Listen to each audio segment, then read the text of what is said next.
बार फिर से आपके अपने चैनल एनसीईआरटी ट्यूशन अड्डा पर। तो बच्चों, इस वीडियो में हम पढ़ने जा रहे हैं अपना चैप्टर 2, जो कि है न्याय की कुर्सी। न्याय जैसे कि आप सब लोग जानते हो, जस्टिस। तो ये न्याय की कुर्सी हमारा चैप्टर है कि एक ऐसी कुर्सी जिस पे बैठ के हमेशा इंसान न्याय करता है। तो वो क्या होता है? सिंहासन है एक राजा का। चलिए, उसकी बहुत ही इंटरेस्टिंग कहानी है। इस कहानी को हम पढ़ते हैं और जुड़े रहिए वीडियो के अंत तक। इसके जो प्रश्न उत्तर हैं इस चैप्टर के, ठीक है, वो भी हम साथ के साथ कवर करेंगे इस वीडियो के अंत में। तो आप वीडियो के लास्ट तक जुड़े रहिए। चलिए, मैं आपको कहानी सुनाता हूँ। बड़ी अच्छी इंटरेस्टिंग स्टोरी है ये। उज्जैन की प्राचीन प्राचीन होता है पुराना, और उज्जैन हमारे मध्य प्रदेश की एक सिटी है आज भी। तो उज्जैन की प्राचीन ऐतिहासिक नगरी के बाहर एक लंबा चौड़ा मैदान था। बहुत बड़ा चौड़ा एक मैदान था। ऐतिहासिक मतलब जिसका कोई विशेष महत्व रहा हो प्रीवियस हमारे हिस्ट्री में, इतिहास में। यहाँ वहाँ टीले थे। वहाँ पर क्या था? इधर उधर बहुत सारे टीले थे। टीले क्या होते हैं? मिट्टी के ऊबड़ खाबड़। एक दिन लड़कों का एक झुंड, झुंड क्या होता है? पूरा भीड़ में जब इकट्ठा होकर चलते हैं, वहां खेल रहा था। तो लड़के थे बहुत सारे, ग्रुप में, ग्रुप होता है झुंड, वहां पे खेल रहे थे। एक लड़का कूदता भागता एक टीले पर चढ़ गया। तो लड़का है कूदते भागते एक टीले के ऊपर चढ़ गया। अचानक वो ठोकर खाकर गिर पड़ा। अब उसको ठोकर लगी तो वो गिर गया। उसने इधर उधर देखा कि किस चीज से उसको ठोकर लगी है। वो पता करना चाह रहा था। जब हम ठोकर लगती है हम देखते हैं ना कि हमें किस चीज से ठोकर लगी। उसको एक बड़े चिकने पत्थर के अलावा और कुछ नहीं दिखा। उसको देखिए, एक बड़ा चिकना पत्थर तो दिखा, लेकिन और उसके अलावा कुछ नहीं दिख रहा है वहां पर। वह उठकर गया और अपने मित्रों को बुलाकर वह शिला उसने दिखाई। शिला क्या होता है? पत्थर होता है, ठीक है बच्चों। तो वो अपने दोस्तों के पास जाकर उनको बुला के लाया और वो पत्थर उसने दिखाया, शिला। फिर शान से उस पर बैठकर बोला। शान क्या होती है? बड़े रुतबे के साथ चौड़ा होकर, कि यह सिंहासन है मेरा, ये मेरा सिंहासन है। सिंहासन क्या होता है? जिस पर राजा महाराजा बैठते थे, तो जिसको थ्रोन कहते हैं। मैं राजा हूं और तुम सब मेरे दरबारी हो। और उनको कह रहा है कि मैं तुम्हारा राजा हूं और तुम सब मेरे कोर्टियर्स, दरबारी हो। देखिए, ये बैठ गया थ्रोन के इस पे, थ्रोन्स पे। तुम अपनी अपनी फरियाद, फरियाद क्या होती है? रिक्वेस्ट लेकर आओ। तो तुम्हारी क्या क्या रिक्वेस्ट है वो सब लेके आओ, फिर मैं उनका फैसला करूंगा। तो तुम बताइए, मैं उसके बाद इनका फैसला करूंगा इसका। दूसरे लड़के को ये खेल पसंद आया। जो दूसरे लड़के थे उनको सबको ये खेल अच्छा लगा। तो वे एक एक करके आते और कोई काल्पनिक, काल्पनिक क्या होता है? इमेजिनरी, मतलब झूठ मूठ का फरियाद सुनाते। अपनी रिक्वेस्ट बताते थे कि हमें ये चाहिए। फिर गवाह बुलाए जाते थे। गवाह क्या होते हैं? विटनेस। तो फिर उनको बुलाया जाता, उनकी गवाही ली जाती वहां पर। उसके बाद जो राजा है बना हुआ लड़का उनसे सवाल करता और अपना फैसला सुनाता था। जैसे कि अभी हमारे जो कोर्ट है, कोर्ट में जैसे होता है उसी तरह से पहले पेशी होती थी, फरियादी को बुलाया जाता था, फरियाद सुनी जाती थी, उसके बाद गवाह बुलाए जाते थे। गवाही के आधार पर फिर आगे निर्णय लिया जाता था। तो इस खेल में उनको इतना आनंद आया। आनंद क्या होता है? मजा आना, एंजॉय, कि वे रोज ही ये खेल खेलने लग गए। देखिए, उनको खेलते खेलते मजा आने लग गया तो रोज इस खेल को खेलने लग गए। शिकायतें सुनी जाने लगी, सुनी जाती, अपराधी पेश किए जाते, बयान लिए जाते। बयान क्या होते हैं? स्टेटमेंट्स। फिर शिला, शिला मतलब पत्थर, जैसा कि मैंने ऊपर बताया था आपको। शिला पर बैठा हुआ लड़का अपना फैसला सुनाता। तो सारे के सारे कार्रवाई जो एक कोर्ट की होती है वो सारी की सारी वहां पर हो रही थी। कि शिकायतें सुनी जाती थी, अपराधी पेश किए जाते थे, लोगों के बयान लिए जाते थे। फिर जो शिला पर बैठा हुआ लड़का था वो अपना अंतिम फैसला सुनाता था, सुनकर कि भाई किसकी गलती है, किसने क्या किया क्या नहीं किया।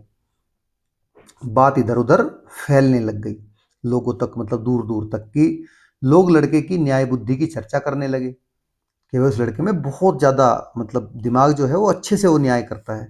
और कहने लगे कि अवश्य ही उस लड़के में कोई दैवीय शक्ति है। दैवीय मतलब डिवाइन, कि भगवान वाले गुण होना।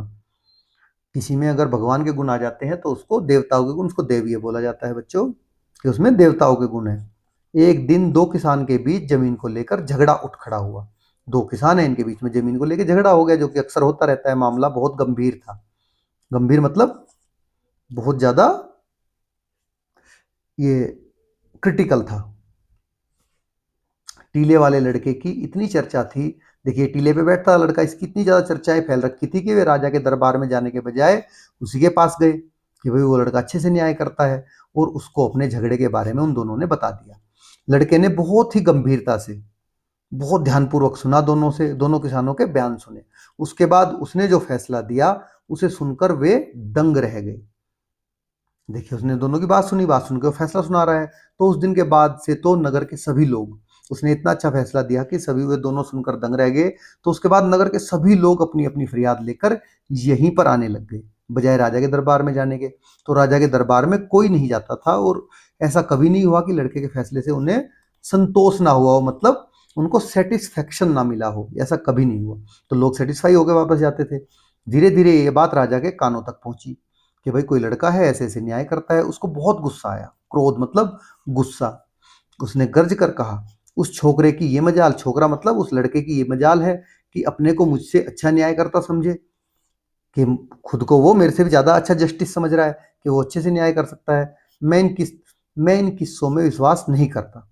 तो ये जो कहानियां हैं, ये सुनी हुई है, मैं इसमें विश्वास नहीं करता। मैं खुद जाकर इस चीज को देखना चाहता हूँ कि वाकई में वो लड़का कैसा है, वो न्याय करता है या नहीं करता, और कैसे करता है।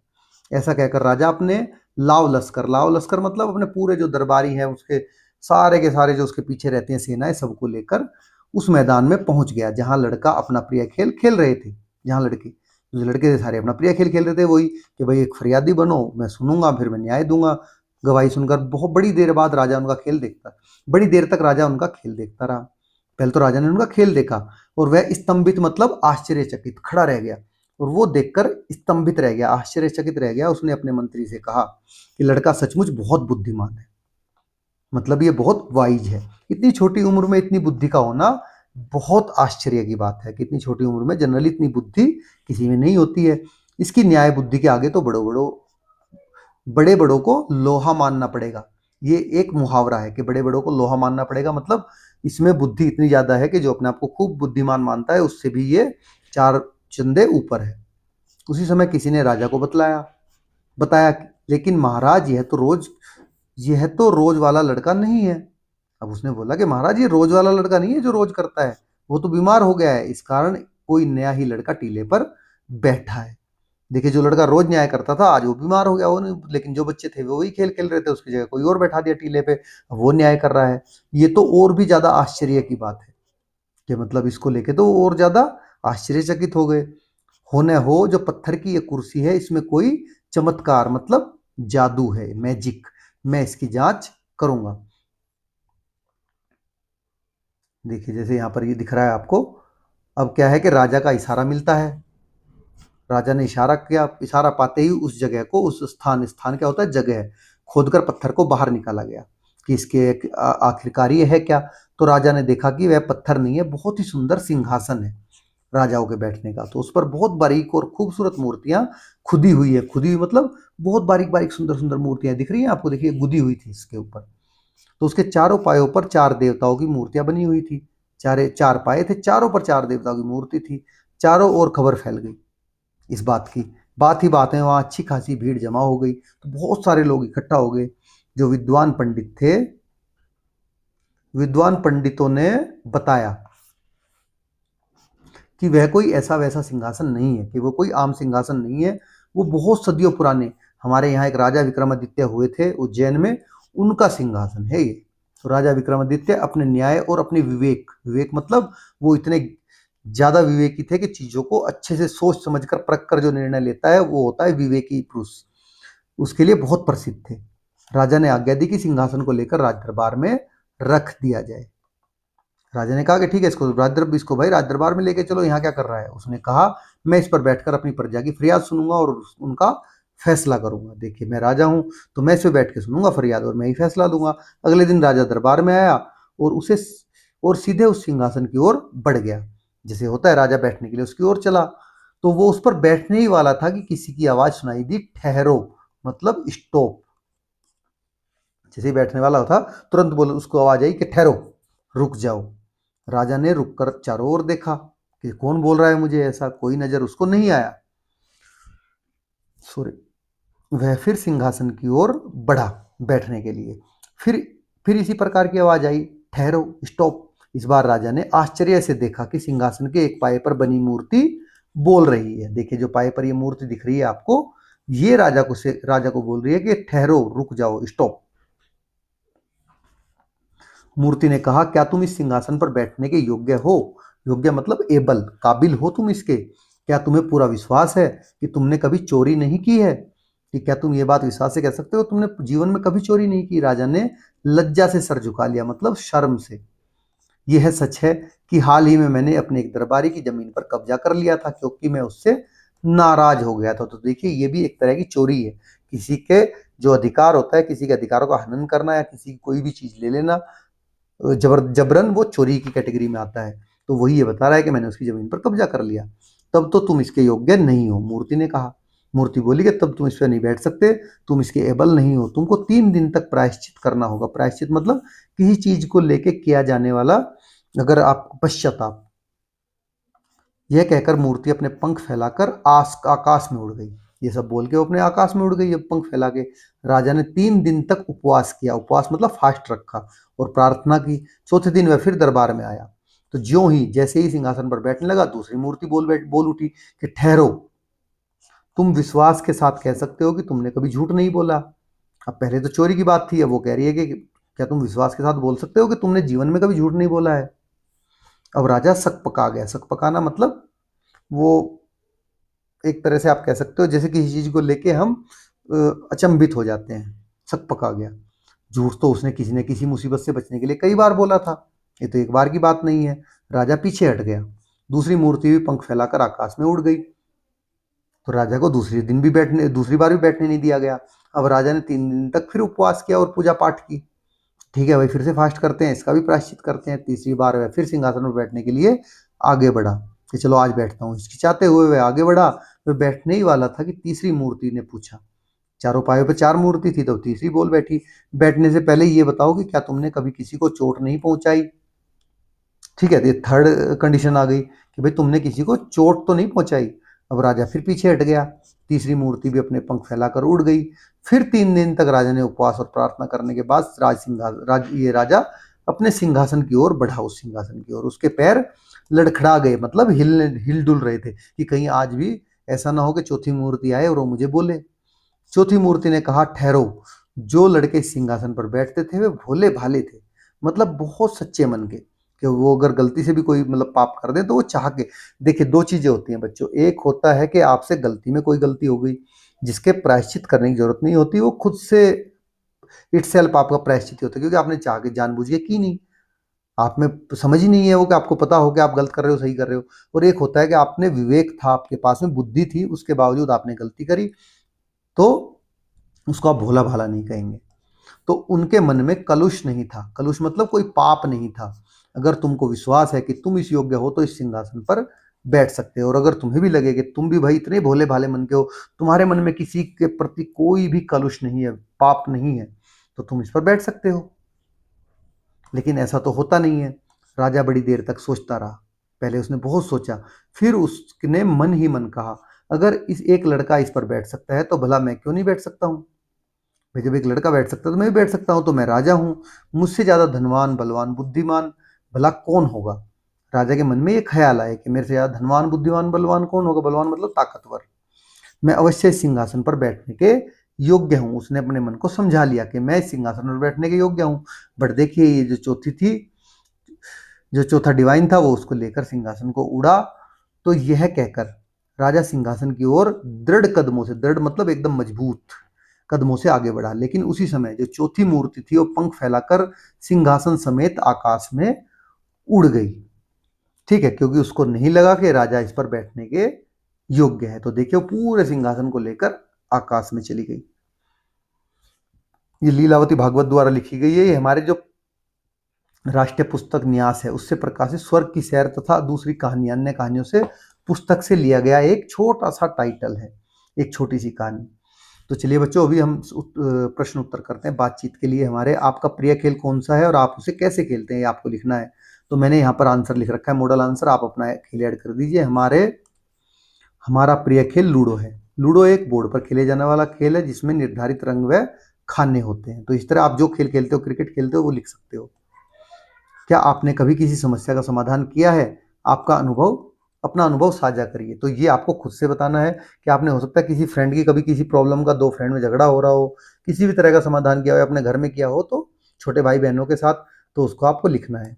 नेक्स्ट है, यदि आप राजा के जगह पर, स्थान मतलब जगह पर होते और आपको लड़के के बारे में पता चलता तो आप क्या करते? चलिए, यदि मैं राजा के स्थान पर होता तो मैं उसे राज दरबार में बुलाकर पहले उसकी बुद्धिमानी को परखता। परखता मतलब उसकी जांच करता और उसके अनुसार उसे भेंट में कुछ मुद्राएं, मुद्राएं होती हैं, देखिए उस समय पहले मुद्राएं चलती थी, स्वर्ण मुद्राएं, जो सोने के सिक्के होते थे, तो वो उसको दे देता। लड़के के अंदर ऐसे कौन कौन से गुण होंगे कि क्या क्या उसमें अच्छाइयाँ होंगी जिसके कारण वो सिंहासन पर बैठ पा रहा था? तो देखिए, लड़का बहुत भोला भाला था, उसके मन में कलुष नहीं था, वह साफ सरल हृदय का था, छल कपट उसमें नहीं था, इसी कारण वह सिंहासन पर बैठ पा रहा था। चलिए अभी पाठ से, नीचे दिए गए प्रश्नों के सही उत्तर के आगे तारे का चिन्ह बनाइए। एक से अधिक विकल्प भी सही हो सकते हैं। तो देखिए आपका, जैसे राजा को लड़के द्वारा न्याय करने के विषय में कैसे पता चला? तो लोगों के द्वारा लड़के के न्याय की प्रशंसा सुनकर राजा को पता चला। तो यहाँ पर आप क्या बनाओगे? स्टार बनाओगे। ठीक है, जैसे भी आप स्टार बनाते हो, अदरवाइज स्टार का मैं आपको, आप ऐसे ट्राइंगल बनाइए और उल्टा ट्राइंगल बना दीजिए, ये बन गया आपका स्टार। सिंपल।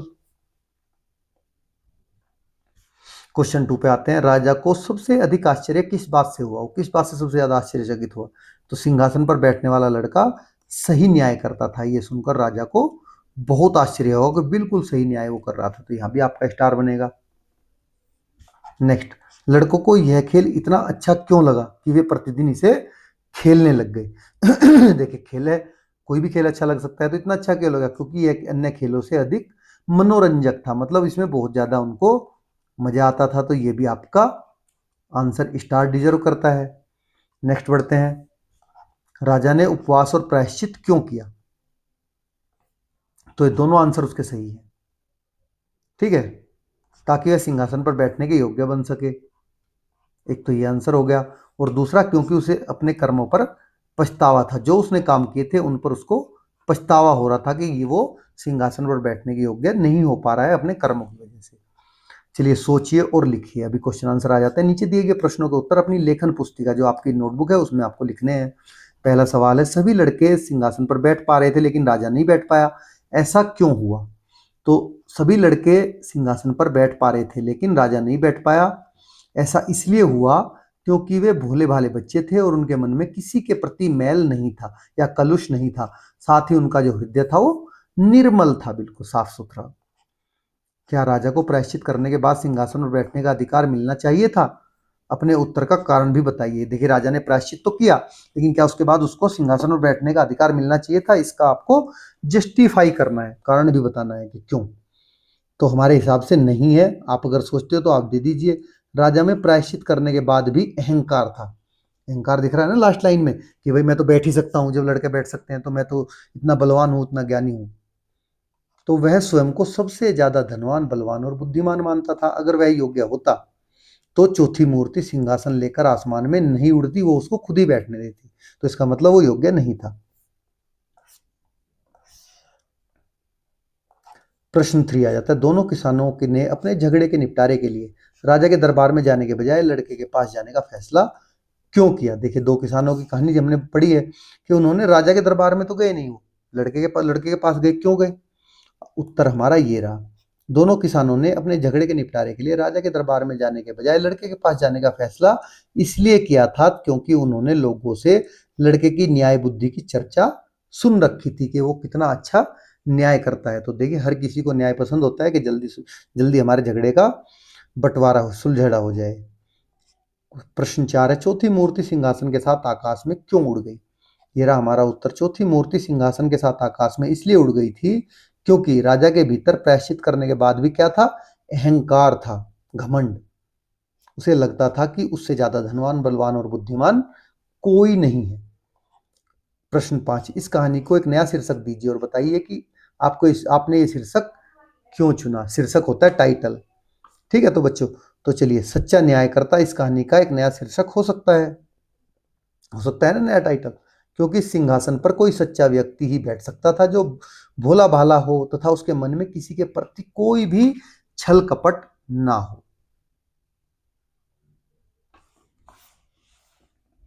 चलिए, अनुमान और कल्पना आपको करनी है। प्रश्न है, किस कहानी में सिंहासन की मूर्तियां उड़कर किसी और जगह चली जाती हैं, तो वे कहाँ जाती होंगी और वहां क्या करती होंगी? देखिए, आपने देखा ना, तो वे मूर्तियां उड़कर आसमान में किसी दूसरी जगह में चली जाती होंगी। वे मूर्तियां वहां भी उस सिंहासन के लिए एक सच्चा न्याय करने वाला व्यक्ति ढूंढती होंगी, ताकि उसका अधिकारी उनको उत्तराधिकारी मिल सके सिंहासन का। ठीक है बच्चों। प्रश्न 2 है, यदि इस कहानी के अंत में राजा सिंहासन पर बैठने में सफल हो जाता तो क्या होता? देखिए, अगर उसको बैठने देती वो, तो यदि इस कहानी के अंत में राजा सिंहासन पर बैठने में सफल हो जाता तो वह ठीक से न्याय नहीं कर पाता, क्योंकि प्रायश्चित के बाद में उसमें काफी अधिक अहंकार बाकी था तथा वह स्वयं को खुद को बुद्धिमान, बलवान और धनवान मान रहा था। तो उसके बाद भी वो न्याय नहीं कर पाता, क्योंकि उसके जो मन में मैल था, कालुष था, वो अभी तक खत्म नहीं हुआ था प्रायश्चित के बाद भी। देखिए, भाषा की बात कर लेते हैं। नीचे दी गई पंक्तियों को ध्यान से आपको पढ़ना है। यह तो और भी आश्चर्य की बात है, हो न हो पत्थर की इस कुर्सी में ही कोई चमत्कार है, मैं इसकी जांच करूंगा। ठीक है बच्चों, तो यहां पर आप एक चीज देखिए, ऊपर दिए गए वाक्यों को ध्यान से देखना है आपको।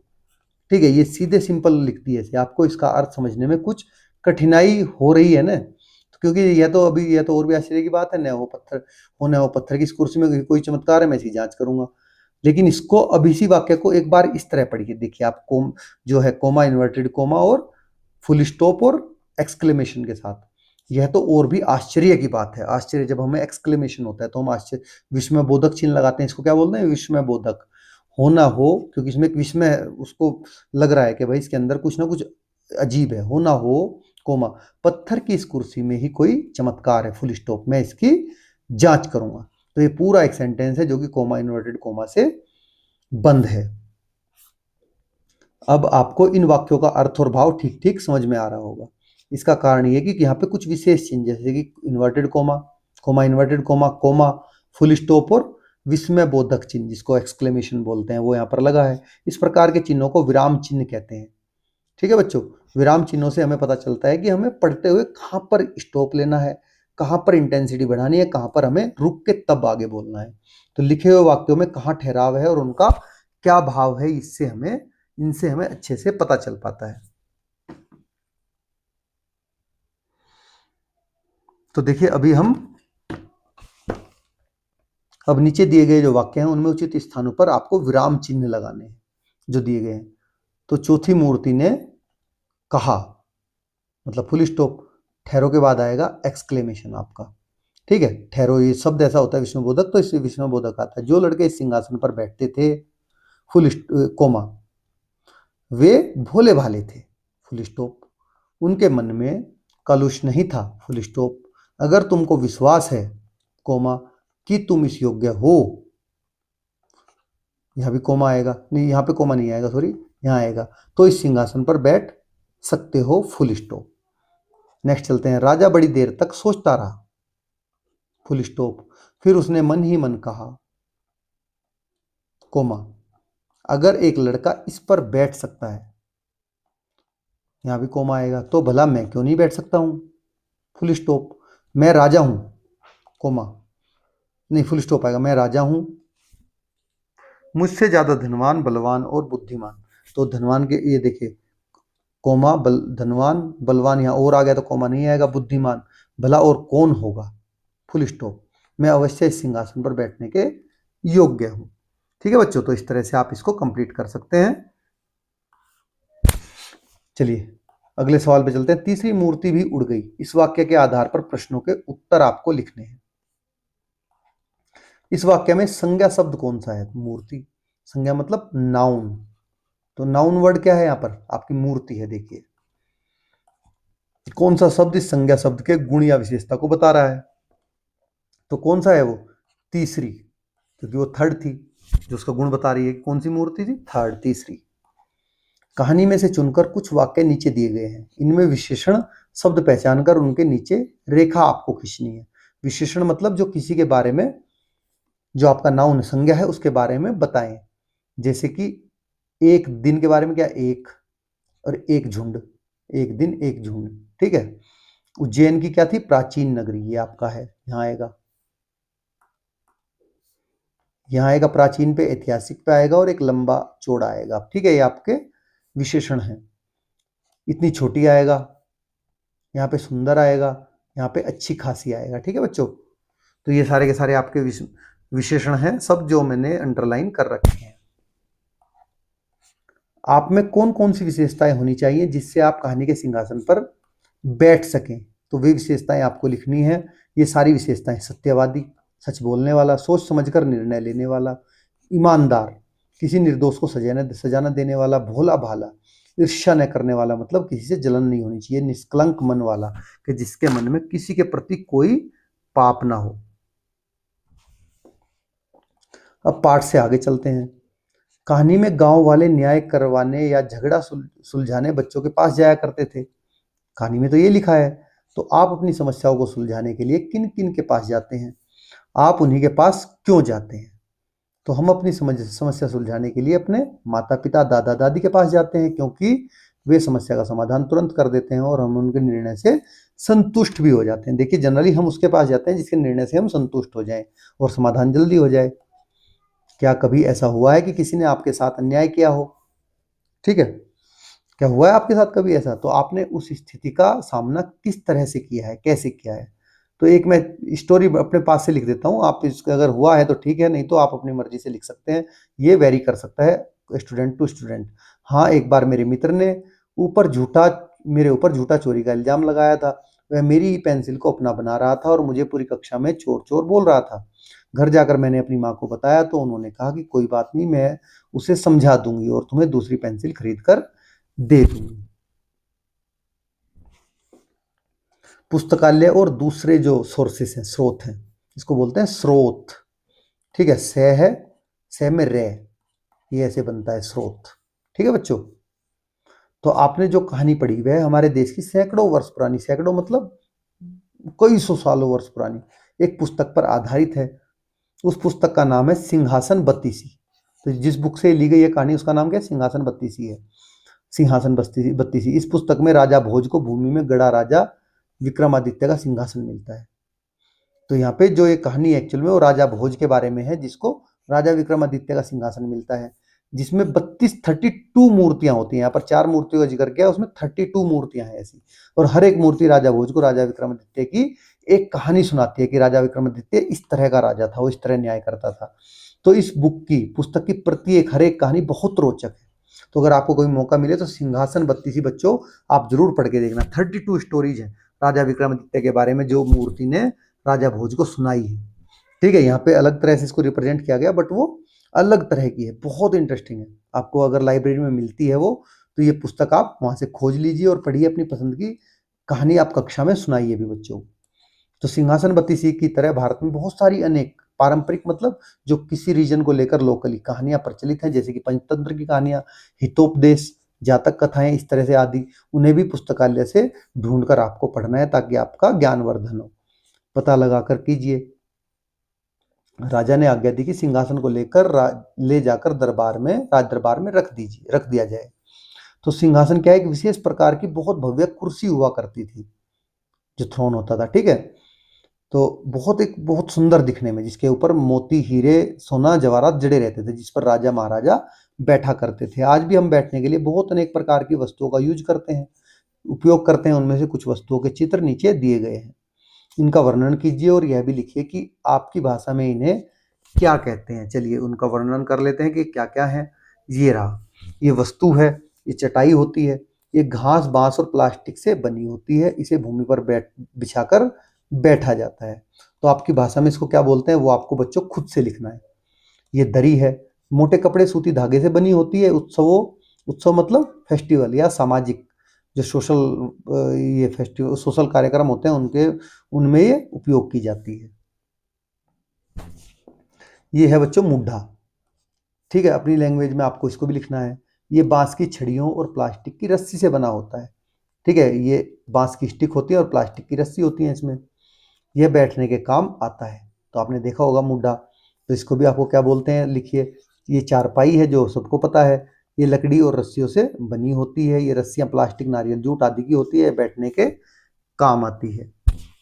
नेक्स्ट है पीढ़ा, जो छोटी सी लकड़ी का होता है, बहुत नीचा, ये लकड़ी से बना होता है, ये बैठने के काम आता है। आमतौर पर इसका उपयोग घरों में खाना बनाने, खाना खाने और कपड़े धोने के समय में किया जाता है। यह है टाट पट्टी, ये जूट की रस्सी से बनी होती है और इसका उपयोग एक पंक्ति में बैठकर, एक पंक्ति में सबको बैठाने के लिए किया जाता है। देखिए जैसे सार्वजनिक भोज होता है तो उसके लिए इसको बैठाकर, इस पे बैठकर लोग पत्तल में भोजन खाते हैं। ठीक है बच्चों, तो इनके नाम सबके आपको अपनी लैंग्वेज में लिखना है कि आपकी लैंग्वेज में क्या कहते हैं इनको। चलिए बूझो तो जाने, आज हम आपके लिए लाए हैं भारतीय अलग अलग भाषाओं की विभिन्न पहेलियां, डिफरेंट डिफरेंट लैंग्वेज में। हो सकता है कि इनमें से कुछ को पढ़कर आपको लगे अरे ये पहेली तो मेरे घर पर भी बूझी जाती है, तो आइए बूझते हैं ये रोचक पहेलियां। क्या कहें, ये गोंड भाषा की पहेली है। न तो खाए न पीवे, संगमा रेंगत है, न खाती है न पीती है, संग संग चलती है। तो देखिए आंसर आपके ये रहे, ये आपकी छाया होती है। ठीक है, आंसर आपको नीचे दे रखे हैं कि ना खाती ना पीती, आपके साथ साथ रहती है हमेशा। ये निमाड़ी की पहेली है, निमाड़ी भाषा की। तो हरो माथनो लाल पेट, रस पी ले भर भर भर पेट। तो हरे मटके का लाल पेट है और रस पी लो भर भर के पेट, अपना पेट भर के रस पियो। ये क्या है, तरबूज है। इसका क्या है, मटका तो हरा है, ठीक है, और पेट इसका लाल है अंदर से। मालवी पहेली है ये, एक जानवर ऐसो जिसकी दुम पे पैसो, एक जानवर ऐसा है जिसकी दुम पर पैसा, तो वो है मोर। मोर की दुम पर देखिए पैसा रहता है। तो बुंदेली पहेली, एक लड़की की ऐसी कहानी, उमे लुको है मीठो पानी। एक लड़की की ऐसी कहानी है जिसमें छिपा है मीठा पानी। वो क्या है आपका, गन्ना। गन्ने की देखिए, गन्ने के अंदर मीठा रस होता है। बघेली पहेली है कि एक दिया सब तर उजियारा, एक दीपक से चारों ओर उजियारा होता है, वो हमारा सूर्य है, सन जिसको हम कहते हैं। चलिए लास्ट पे चलते हैं, मेरा न्याय। अपनी कक्षा से किन्हीं दो ऐसी समस्याओं को आपको चुनना है और चुनना है जिन पर न्याय किया जाना है। तो कक्षा को दो ग्रुप में, समूहों में आपको बांट लेना है। दोनों समूह एक समस्या लेकर उस पर विचार करेंगे। तत्पश्चात उसके बाद दोनों समूह एक एक कर नाटक मंचन के द्वारा समस्या को सुलझाएंगे। तो आपको नाटक मंचन करना है सेम ऐसी कि भाई पहले आप फरियाद सुनोगे, उसके बाद आप गवाही सुनोगे, उसके बाद आप फैसला दोगे। दर्शक समूह प्रतिपुष्टि प्रदान करेंगे, मतलब ये बताएंगे कि आपका प्रस्तुतिकरण कैसा है, उसको कितने नंबर देंगे, आपका पात्र जो है वो संवाद कैसा है, उसका वो किस तरह से अच्छे से बात कर रहा है, उस कैरेक्टर में कितना घुसा हुआ है, समस्या का समाधान क्या है, उसको कितना अच्छा किया आपने, और पात्रों का जो सेल्फ कॉन्फिडेंस है, आत्मविश्वास जब आप मंचन कर रहे हो तो वो क्या है। ठीक है, इन सब पे नंबर दिए जाएंगे आपको, ये आपको खुद से करना है। तो बच्चों आपको वीडियो कैसी लगी, अगर आपको वीडियो अच्छी लगी तो एक लाइक तो बनता है, ठीक है, और चैनल को सब्सक्राइब कर लीजिए, क्योंकि आपके क्लास 5 की हमारे यहाँ पर चैनल पर क्या है, प्लेलिस्ट बनी हुई है। ठीक है बच्चों, प्लेलिस्ट में आपका इंग्लिश, आपका ईवीएस, आपका मैथ और हिंदी, इन सब की प्लेलिस्ट बनी हुई है, जहाँ से जाके क्लास 5 के लिए आप देख सकते हैं आराम से सभी वीडियो, सभी चैप्टर के आपके क्लास वीडियो। ठीक है, और उसके साथ में क्वेश्चन आंसर्स वीडियो अलग अलग भी हैं, और इसी तरह से एक साथ भी वीडियो सारी आपको मिल जाएंगी। और जो आपके साथी दोस्त हैं उनके साथ शेयर करना बिल्कुल न भूलें, ये आपको काम जरूर करना है। और बेल आइकन को प्रेस कर लीजिए, जैसी कोई नई वीडियो आती है आप देखकर एंजॉय कर सकते हैं। तो मिलते हैं नेक्स्ट वीडियो में ऐसे ही मजेदार इंटरेस्टिंग स्टोरी के साथ, क्वेश्चन आंसर्स के साथ में। तब तक के लिए धन्यवाद। I am waiting for your like and your comment.